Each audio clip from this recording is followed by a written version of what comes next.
Hello friends, asset builder YouTube channel में आप सभी का स्वागत है। मेरा नाम है विशाल और आज हम बात करने वाले हैं एक बहुत ही इंटरेस्टिंग कंपनी के बारे में। कल ही हमने एक वीडियो बनाया था कि सेंसेक्स 60,000 को टच हो गया है, तो अब हमें क्या करना चाहिए। तो सेंसेक्स भले ही 60,000 को टच हो गया और मार्केट भले ही ऑल टाइम हाई बना रहा है, लेकिन कोई ना कोई कंपनी ऐसी अवेलेबल होगी कि जो सस्ते वैल्यूएशन पर अवेलेबल होगी और उसका ऊपर जाने के चांसेस है। तो आज हम ऐसी ही एक कंपनी के बारे में बात करने वाले हैं जिसका नाम है एक्जो नोबल इंडिया लिमिटेड, जो एक पेंट कंपनी है। तो सबसे पहले हम पेंट इंडस्ट्री का एक ग्रोथ प्रोस्पेक्ट देख लेते हैं कि फ्यूचर में इंडिया के अंदर पेंट इंडस्ट्री में कितनी ग्रोथ की संभावना है। तो ये चार्ट से अगर हम देखें तो हमें पता चलता है कि जो इंडिया का पर कैपिटा पेंट कंजप्शन है वो ओनली 4.1 kg है, जो कि साउथ अफ्रीका के कंपेरिजन में भी बहुत कम है। हमारे से जो पीछे का देश है उसमें वियतनाम, लाओस, कोलंबिया जैसे जो बहुत ही पछात देश है ऐसे आते हैं, और काफ़ी ऐसे देश है कि जो हमसे काफ़ी पीछे है लेकिन फिर भी हमसे पेंट कंजप्शन में आगे है। तो यहाँ पे इंडिया का जो पेंट कंजप्शन है फ्यूचर में वो बहुत ही ज़्यादा होने वाला है, वो यहाँ से हमें देखने को मिलता है। अगर हम पास्ट की बात करें तो लास्ट 10 ईयर में जो CAGR निकल के आया वो 6.8% के रेट से पेंट इंडस्ट्री ग्रो हुई थी। अगर हम फ्यूचर की बात करें तो यहाँ पे आप देख सकते हैं कि 2020 से लेकर 2025 तक जो एक्सपेक्टेड ग्रोथ है वो 12.2% CAGR का है।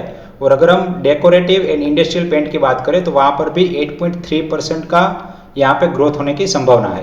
और इंडिया के अंदर मेजरली 5 कंपनी है कि जो डोमिनेटिंग है पेंट इंडस्ट्री में, जिसका मार्केट शेयर लगभग 67% के आसपास है, और बाकी का जो मार्केट शेयर है वो अदर अनऑर्गेनाइज प्लेयर के हाथ में है।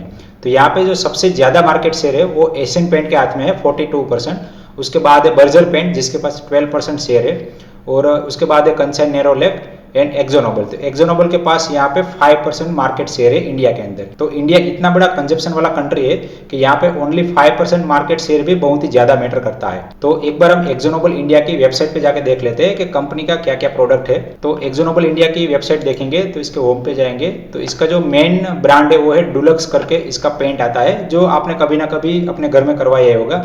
मैंने भी हाल में अपने घर में डुलक्स का ही पेंट करवाया है। तो एक्जो नोबल का जो पेंट है वो इंडस्ट्री में भी बहुत ज़्यादा यूज होता है और एक बहुत ही अच्छी कंपनी है। तो यहाँ पे प्रोडक्ट देखने की इतनी ज़्यादा ज़रूरत नहीं है क्योंकि काफ़ी सारी वेराइटी आती है इसके अंदर, और ये प्रोडक्ट में होम, इंडस्ट्रियल और बिल्डर के साथ भी डायरेक्टली कोलैबोरेट करके पेंट बेचते हैं। इसका बिजनेस तो सीधा है कि पेंट बनाते हैं और सेल करते हैं। तो हम डायरेक्टली इसके फाइनेंशियल देख लेते हैं। तो फाइनेंशियल में देखें तो कंपनी का जो मार्केट शेयर है वो 10,000 करोड़ का है, मतलब कि कंपनी जो है वो एक स्मॉल कैप कंपनी है, और इसका जो करंट प्राइस है वो 2,200 के आसपास चल रहा है, और इसका बुक वैल्यू 283 का है, और इसका जो ROC देखेंगे तो 22% का है। तो कोई भी कंपनी का ROC 15 या 20 से ज़्यादा हो तो वो बहुत ही अच्छा माना जाता है। तो यहाँ पे कंपनी का ROC 22% का है।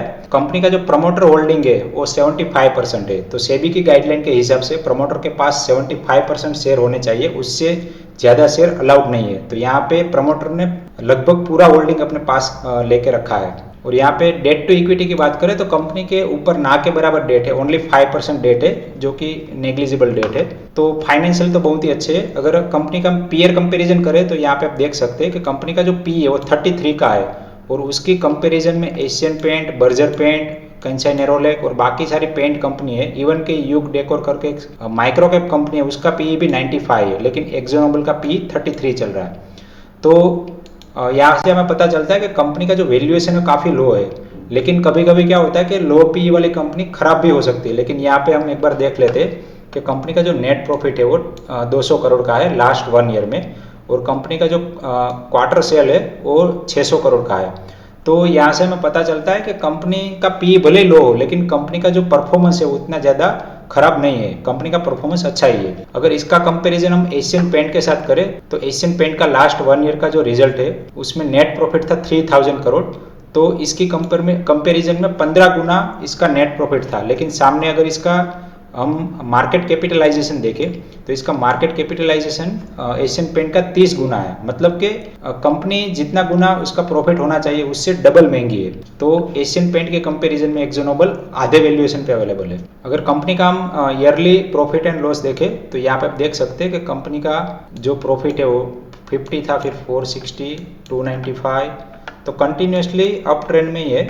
और यहाँ पे ये 2 साल थोड़े से पेंडेमिक की वजह से थोड़ा सा इसका स्टेगनेट हो गया था, बाकी ये सच कोई प्रॉब्लम नहीं है। और यहाँ पे आप देख सकते हैं कि जो ट्रेलिंग 12 मंथ का प्रॉफिट है वो 300 करोड़ का है। तो कंपनी में वैसे कोई प्रॉब्लम नहीं है, सिर्फ बीच बीच में इसका थोड़ा सा प्रॉफिट लो आया है। और यहाँ पे 2010 से लेके 2015 तक के डेटा अवेलेबल नहीं है, तो हम यहाँ पे एग्जैक्टली प्रेडिक्शन नहीं मार सकते कि किस तरह से बीच में एक ग्रो किया था। अगर कंपनी का हम शेयर होल्डिंग पैटर्न देखें तो हमने आगे बात किया ऐसे ही, इसके पास प्रमोटर के पास लगभग 75% होल्डिंग है और FIDA के पास लगभग 13% होल्डिंग है और बाकी का जो 13% होल्डिंग है वो पब्लिक के पास है। और ये पब्लिक में से भी जो 4.4% का होल्डिंग है वो एशियन पेंट के पास है। मतलब कि इस कंपनी के अंदर भी एशियन पेंट का 4.5% होल्डिंग है और बाकी का जो 8% के आसपास होल्डिंग है वो जनरल पब्लिक के पास है। तो जो अच्छी कंपनी होती है उसके अंदर जनरल पब्लिक का होल्डिंग बहुत ही कम होता है और जो अच्छे इंस्टीट्यूशनल और प्रमोटर होते हैं उसका होल्डिंग ज़्यादा होता है। तो यहाँ से भी हमें पता चलता है कि कंपनी बहुत ही अच्छी है। अब कंपनी का फाइनेंशियल बैकग्राउंड एंड उसका बिजनेस तो अच्छा ही है, लेकिन हम जब ट्रेड करते हैं तब हमारे लिए चार्ट पैटर्न देखना बहुत ही ज़रूरी है। तो एक बार हम ये सारी चीज़ हाइड कर देते हैं। तो यहाँ से हम अगर चार्ट पैटर्न देखेंगे तो कंपनी वैसे तो कंटिन्यूसली ऊपर ही जा रही है, लेकिन यहाँ पे हम देखें 2020 में, तो 2020 में इसने एक पीक बनाया था 2500 के आसपास का। वहाँ से ये कंपनी का प्राइस बहुत ही नीचे आ गया था पेंडेमिक की वजह से, और जो आया था लगभग 1700-1800 के आसपास, और वहाँ से वापस 2500 का लेवल टच किया, लेकिन फिर से ये कंपनी कंसोलिडेट होकर नीचे आ गई थी। तो अगर इसका हम एक बार चार्ट पैटर्न देखेंगे तो यहाँ से मैं एक बार एरो ड्रॉ कर लेता हूँ। तो अगर ये जो रेड एरो है वहाँ से देखेंगे तो ये कंपनी ने यहाँ से इस तरह से कंसोलिडेट होकर ऊपर गया था, फिर वापस से नीचे आया है। ठीक है, अब यहाँ से जो कंसोलिडेशन पीरियड है वो देखेंगे तो ये है जनवरी 21। तो यहाँ से कंटिन्यूसली ये रेंज में आया है और यहाँ पे वोलेटिलिटी कॉन्ट्रैक्ट हुई है, मतलब कि एक बड़ा स्विंग हुआ, फिर एक छोटा स्विंग हुआ और इससे भी छोटा स्विंग हुआ। तो यहाँ पे अभी ये ट्रायंगल पैटर्न बना रही है और यहाँ से इस कंपनी का प्राइस ऊपर या नीचे जाने की संभावना है, लेकिन क्योंकि ये कंपनी इतनी अच्छी है कि यहाँ से नीचे तो जा नहीं सकता, क्योंकि ऑलरेडी ये काफ़ी सस्ते वैल्यूएशन पे अवेलेबल है। तो यहाँ से इसके ऊपर जाने की संभावना ही ज़्यादा है। तो एक पैटर्न हो गया। दूसरा पैटर्न है यहाँ पे एक कप बना और ये दूसरा इसका हैंडल बन रहा है। ठीक है, तो यहाँ से भी कप विथ हैंडल पैटर्न बन रहा है। और तीसरा है कि इसमें अगर हम सिंपल मूविंग एवरेज लगा दे, ये है 200 SMA एंड दूसरा है 50 SMA। तो यहाँ पे क्रॉस ओवर बना है। तो जनरली क्या होता है कि अच्छी कंपनी 200 डे के नीचे मिल रही है तो मतलब कि वो कंपनी काफ़ी सस्ते वैल्यूएशन पे अवेलेबल है।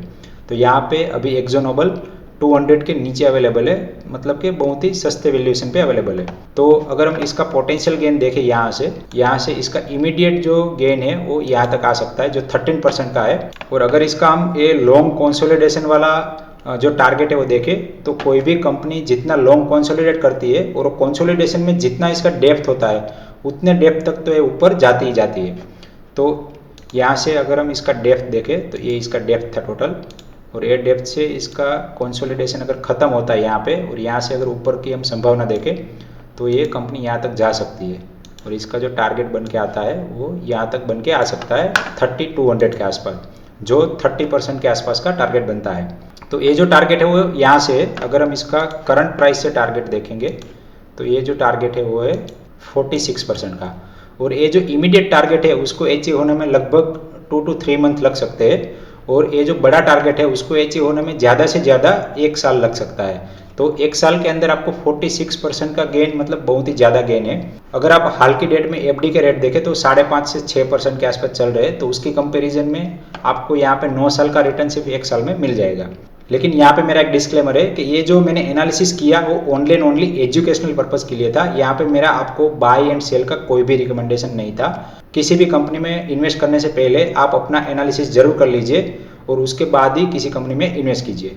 आशा करता हूँ कि मेरे ऐसे एनालिसिस वाले वीडियो आपको पसंद आ रहे हैं। अगर आपको मेरे ऐसे ही वीडियो पसंद आ रहे हैं तो मेरी चैनल को सब्सक्राइब करिए, ताकि आपको ऐसे ही इंटरेस्टिंग वीडियो मिलते रहे और आपको जो कंपनी सस्ते वैल्यूएशन पे अवेलेबल हो उसकी इन्फॉर्मेशन मिलती रहे। इस वीडियो को एंड तक देखने के लिए आप सभी का दिल से धन्यवाद।